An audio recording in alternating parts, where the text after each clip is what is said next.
Pernah nggak kamu merasa yakin banget sama keputusan yang kamu buat, tapi ujung-ujungnya justru berantakan? Kamu merasa logis, rasional, dan bijak, tapi ternyata kamu cuma terjebak dalam pola pikir yang salah dan yang lebih menakutkan, kamu bahkan nggak sadar itu terjadi. Menurut psikolog sosial Thomas Gilovich dalam bukunya How We Know What Isn't So, manusia seringkali lebih suka mempertahankan kepercayaannya ketimbang mencari kebenaran. Kita bukan makhluk pencari kebenaran, tapi makhluk pembenaran. Saat kita mulai membangun keyakinan bukan berdasarkan logika, tapi karena ingin merasa benar, saat itulah kita jatuh ke dalam kekeliruan berpikir, fallacies yang diam-diam menggerogoti cara kita menilai hidup. Dan inilah masalahnya, kita sering menyamakan yakin dengan benar. Padahal tidak semua keyakinan berakar pada kebenaran. Kita membentuk opini kadang hanya karena merasa cocok atau karena orang di sekitar kita setuju. Tapi kesesuaian tidak selalu berarti kebenaran. Disinilah logika diuji. Kekeliruan logika atau logical fallacies adalah jebakan dalam cara berpikir yang tampak masuk akal di permukaan, tapi sebenarnya rapuh saat diuji secara mendalam. Misalnya, kamu pasti pernah dengar argumen seperti, tentu dia bilang begitu, dia kan cuma anak muda yang belum punya pengalaman. Itu namanya ad hominem, menyerang orangnya, bukan idenya. Kita sering kali lebih mudah mengkritik siapa yang berbicara ketimbang apa yang dia katakan. Ini bukan sekadar debat kusir. Ini cara berpikir yang melemahkan diskusi dan mempersempit wawasan. Lucunya, semakin kita merasa yakin bahwa kita objektif, justru semakin besar kemungkinan kita sedang terjebak dalam bias berpikir. Kita suka berpikir bahwa kita berbeda dari orang lain yang mudah termakan hoaks atau propaganda. Tapi faktanya, tidak ada yang kebal terhadap kekeliruan logika. Karena sistem berpikir kita memang dibentuk untuk mencari kenyamanan, bukan kebenaran. Bayangkan kamu berada dalam diskusi tentang isu penting. Kamu punya pendapat kuat, lalu seseorang menyanggahnya dengan data yang berbeda. Apa reaksi pertama kamu? Kalau kamu langsung merasa tersinggung atau defensif, itu tandanya egomu sedang menghalangi proses berpikir logis. Kebenaran kadang tidak nyaman, tapi justru disitulah letak pertumbuhan berpikir, berani menerima bahwa kita bisa salah dan bersedia merevisi keyakinan demi kebenaran yang lebih besar. Menurut Daniel Kahneman dalam Thinking Fast and Slow, otak manusia bekerja dengan dua sistem.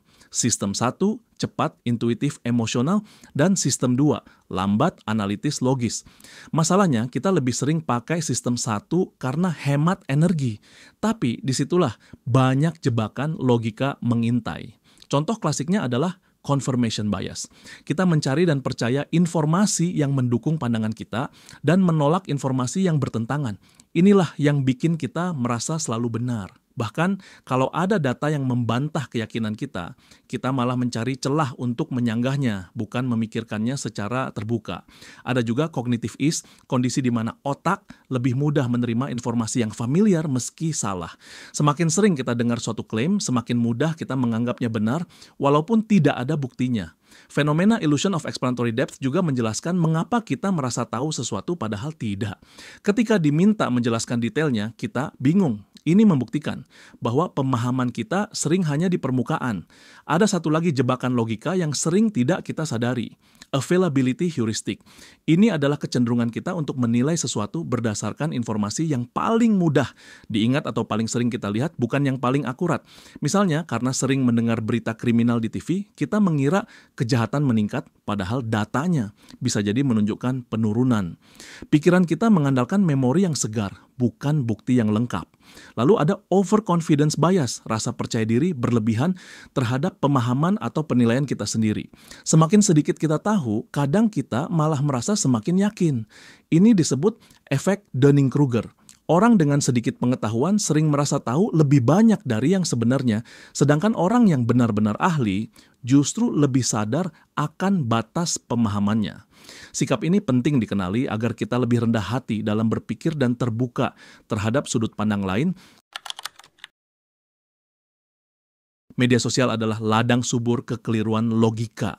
Karena semuanya serba cepat dan emosional, kita jadi lebih sering bereaksi ketimbang berpikir. Komentar pedas lebih viral daripada penjelasan rasional. Algoritma mendorong keterlibatan, bukan kebenaran. Kita sering lihat komentar seperti, jelas dia ngomong gitu, dia kan fans berat politikus X. Kalau kamu nggak dukung gerakan ini, berarti kamu pendukung penindasan. Itu adalah ad hominem dan false dilemma. Media sosial menciptakan echo chamber di mana kita hanya mendengar pendapat yang mirip dengan kita dan menolak pandangan berbeda. Yang paling berbahaya adalah appeal to emotion, di mana emosi dijadikan argumen. Kita lebih percaya informasi yang menyentuh hati ketimbang data yang mencerahkan logika. Di sekolah, kekeliruan logika bisa menyusup lewat sistem yang kaku. Seringkali siswa diajarkan untuk percaya pada guru bukan pada proses berpikir kritis. Akibatnya muncul appeal to authority. Pernyataan dianggap benar hanya karena disampaikan oleh seseorang yang dianggap punya otoritas. Kekeliruan logika juga subur di lingkungan pendidikan ketika evaluasi hanya berfokus pada hafalan, bukan pemahaman. Saat siswa terbiasa mengulang informasi tanpa mengujinya secara kritis, mereka menjadi pasif secara intelektual. Ini memupuk pola pikir yang lemah terhadap argumen dan membuka ruang bagi kekeliruan seperti straw man, di mana seseorang menyerang versi lemah dari argumen lawan karena tidak terbiasa mendengar dan memahami argumen secara utuh. Di sisi lain, media sosial menyajikan ilusi kejelasan. Karena tampak ringkas dan visual, informasi terasa meyakinkan, padahal belum tentu akurat. Gambar dengan kutipan tokoh terkenal misalnya, seringkali tidak memiliki konteks. Kita pun jadi korban halo efek menganggap semua ucapan tokoh tersebut benar hanya karena kita menghormatinya di satu bidang. Padahal tidak semua opini mereka berdasar dan kita tetap perlu berpikir kritis tanpa terpesona oleh status atau popularitas. Kekeliruan logika bukan cuma soal debat publik. Dalam hubungan pribadi pun, fallacies menyusup diam-diam. Misalnya, dia sering pulang malam, pasti udah nggak sayang. Padahal bisa jadi karena kerja lembur. Ini contoh post hoc fallacy, menyimpulkan sebab akibat hanya karena urutannya berdekatan. Atau kalau aku biarkan dia sekali, nanti dia akan terus-terusan begitu. Itu slippery slope yang muncul dari ketakutan, bukan bukti.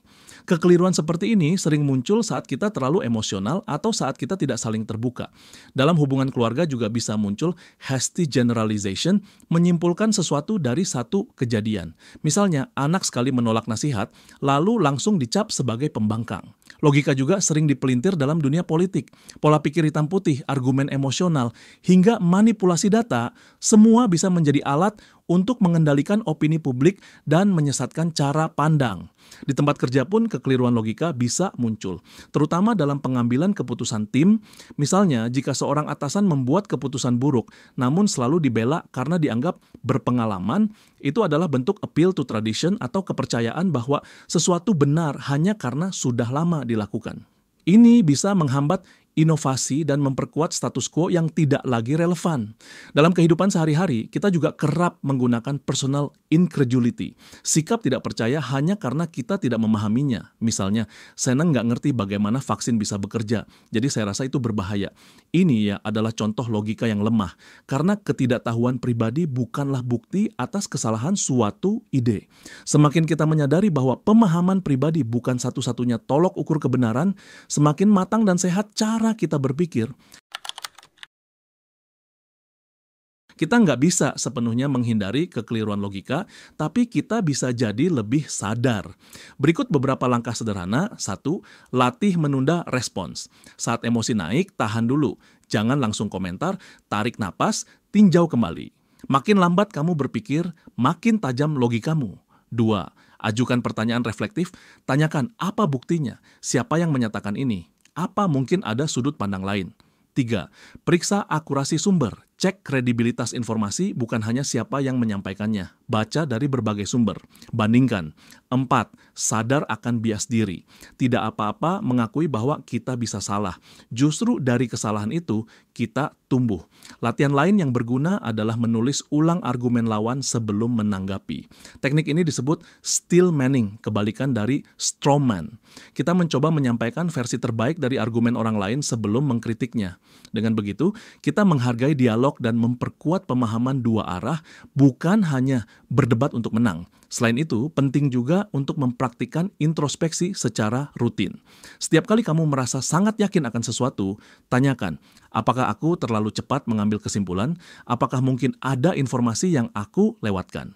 Sikap seperti ini membangun kepekaan terhadap kekeliruan logika yang bisa muncul tanpa kita sadari, sekaligus melatih kita menjadi pemikir yang lebih jernih, tangguh, dan terbuka. Berpikir logis bukan soal menjadi pintar, tapi soal berani mengakui bahwa kita tidak selalu benar. Seperti kata Carl Sagan, sains bukan sekadar kumpulan pengetahuan, tapi cara berpikir. Begitu pula logika. Ia bukan sekadar alat untuk menang debat, tapi kompas untuk menavigasi hidup. Dengan logika yang jernih, kita bisa membuat keputusan lebih baik, membangun hubungan yang sehat, dan memahami dunia dengan lebih dalam. Di akhir video ini, aku ingin ngajak kamu untuk nggak cuma belajar tentang logika, tapi belajar tentang diri sendiri. Karena setiap kekeliruan logika yang kita buat, setiap bias yang kita punya, semuanya adalah cerminan dari siapa kita. Makhluk yang terus belajar, salah, dan tumbuh. Terima kasih sudah menyimak sampai akhir. Kalau kamu suka pembahasan seperti ini dan ingin belajar bareng tentang cara berpikir lebih jernih dan hidup lebih sadar, jangan lupa like, subscribe, dan komentar di bawah ya.